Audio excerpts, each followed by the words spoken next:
Assalamualaikum warahmatullahi wabarakatuh. Salam sejahtera dari saya untuk kita semua. Semoga kita selalu dalam kondisi yang baik dan selalu dalam lindungan Allah Subhanahu wa taala. Sebelumnya perkenalkan kami dari kelompok 12. Di sini kami akan sedikit memaparkan materi tentang isu lingkungan. Dan isu lingkungan yang kami angkat hari ini adalah banjir. Sebelumnya izinkan saya untuk mengenalkan rekan-rekan saya di kelompok 12. Yang pertama ada saya sendiri, Ikvisita Tunisa. Lalu yang kedua ada Imam, dan yang ketiga ada Rahmat Setiavani. Ya, untuk materi yang pertama akan disampaikan oleh saya sendiri. Yang pertama ada isu lingkungan ya. Isu lingkungan sendiri adalah hal-hal yang terjadi di lingkungan hidup, di lingkungan sekitar seperti bencana, keadaan sosial, dan hal-hal yang terkait. Saat ini masalah lingkungan cukup sering diperbincangkan, sebagaimana telah diketahui bersama bahwa lapisan ozon kita semakin menipis. Dengan terus menipisnya lapisan itu sangat dikhawatirkan bila lapisan ini tidak ada atau menghilang sama sekali dari alam semesta ini. Tanpa lapisan ozon akan sangat banyak akibat negatif yang akan menimpa makhluk hidup di muka bumi ini, antara lain penyakit-penyakit yang akan menyebar secara menjadi-jadi, lalu cuaca yang tidak menentu, pemanasan global, bahkan hilangnya suatu daerah karena mencairnya es yang ada di kutub utara dan kutub selatan. Jagat raya ini tinggal menunggu masa kehancurannya saja. Memang banyak cara yang harus dipilih untuk mengatasi masalah ini. Para ilmuwan memberikan berbagai masukan untuk mengatasi masalah ini sesuai dengan latar belakang keilmuannya. Para sastrawan pun tidak ketinggalan untuk berperan serta dalam menanggapi masalah yang telah santer belakangan ini. Ya, kita masuk pada isu yang akan kita bahas hari ini, yaitu banjir. Banjir sendiri merupakan fenomena alam ketika sungai tidak dapat menampung limpahan air hujan karena berkurangnya influasi. Influasi ini mengalami penurunan. Itu semua terjadi karena curah hujan yang tinggi dan resapan-resapan yang sudah mulai berkurang. Resapan-resapan ini berupa pohon-pohon besar yang sekarang banyak ditebang, lalu mengakibatkan tanah tidak memiliki banyak resapan-resapan, sehingga tanah juga tidak mampu untuk meresap seluruh air hujan yang curahnya sangat tinggi ini. Banjir ini peristiwa bencana alam yang terjadi ketika aliran yang berlebihan merendam daratan. Uni Eropa juga mengartikan bahwa banjir sebagai perendaman sementara oleh air pada daratan yang biasanya tidak terendam air, seperti itu. Banjir ini biasanya terjadi di daerah-daerah dataran rendah seperti kota-kota, lalu seperti daerah-daerah yang dekat dengan sungai dan memiliki sungai, dan aliran sungai itu biasanya cukup besar, apalagi ketika ditambah curah hujan yang cukup tinggi, seperti itu. Ya, ini materi tentang banjir dan isu lingkungan yang pertama. Materi selanjutnya akan disampaikan oleh rekan saya. Terima kasih. Terima kasih atas waktunya. Langsung saja kita masuk ke dalam topik pembahasan pada pagi hari ini, yaitu banjir. Yang pertama, apa itu banjir? Mungkin teman-teman di sana sudah mengetahui apa itu banjir, pengertian banjir. Di sini saya akan menjelaskan sedikit lagi apa itu banjir. Di Indonesia masih sering terjadi peristiwa banjir, baik itu di perkotaan maupun di pedesaan.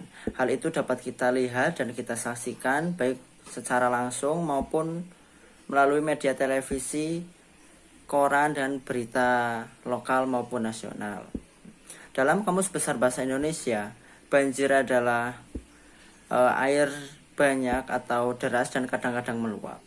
Banjir juga dapat diartikan sebagai suatu peristiwa atau fenomena alam di mana di suatu daerah atau lahan kering yang tiba-tiba terendam oleh air. Banjir sangat berbahaya dan berpotensi untuk menyapu bersih seluruh kota dan daratan dan menyebabkan kerusakan yang fatal atau kerusakan yang luas bagi manusia. Dan yang kedua adalah adapun penyebab-penyebab banjir. Penyebab-penyebab banjir Di sini saya akan menjelaskan secara umum saja penyebab-penyebab banjir. Yang pertama adalah hujan. Setiap kali terjadi hujan lebat dan melebihi kapasitas yang drains, banjir akan terjadi. Terkadang hujan lebat dalam waktu relatif singkat dapat menyebabkan banjir. Dan yang terakhir, di waktu lain hujan gerimis selama bertahun-tahun atau berminggu-minggu dapat menyebabkan banjir. Yang kedua adalah sungai meluap. Sungai yang meluap dapat menyebabkan banjir. Meluapnya sungai dapat terjadi ketika air lebih banyak dari bagian hulu menuju bagian hilir. Saat itu air mengalir ke hilir dan menuju dataran rendah yang berdekatan, akan ada semburan dan air masuk ke daratan.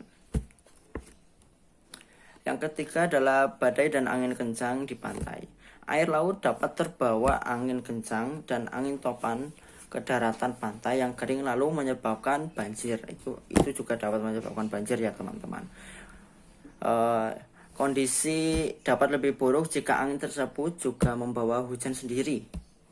Terkadang air dari laut akibat tsunami dapat mengalir ke daratan dan menyebabkan kerusakan bagi kehidupan manusia maupun kehidupan yang ada di daratan. Dan yang mungkin ini yang terakhir itu adalah bendungan rusak. Tanggul dibangun di sisi sungai dan digunakan untuk mencegah air tinggi membanjiri daratan yang berbatasan. Bendungan adalah blok buatan yang dipasang oleh manusia untuk menahan air yang mengalir dari dataran tinggi. Daya dari air digunakan untuk pembangkit listrik.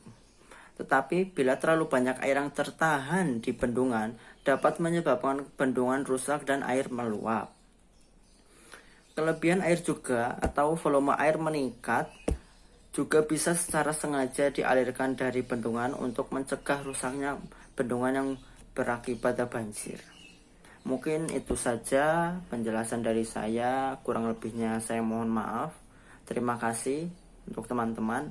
Wassalamualaikum warahmatullahi taala wabarakatuh. Oke, untuk poin selanjutnya yaitu tentang cara bagaimana menanggulangi bencana banjir. Secara umum, cara untuk menanggulangi bencana banjir dapat dilakukan dengan cara sebagai berikut. Yang pertama, membuat fungsi sungai dan selokan agar dapat berfungsi dan bekerja dengan baik. Yang pertama. Yang kedua, melakukan reboisasi tanaman seperti jenis tanaman ataupun pepohonan yang dapat menyerap banyak air. Yang poin ketiga, memperbanyak dan menyediakan lahan terbuka hijau agar daerah resapan air nantinya bisa semakin maksimal. Yang keempat, tidak membuang sampah ke sungai ataupun ke daerah aliran sungai, karena hal itu akan dapat memicu terjadinya banjir di kemudian hari. Jadi jangan membuang sampah di sungai ataupun di daerah aliran air sungai karena dapat menyebabkan banjir.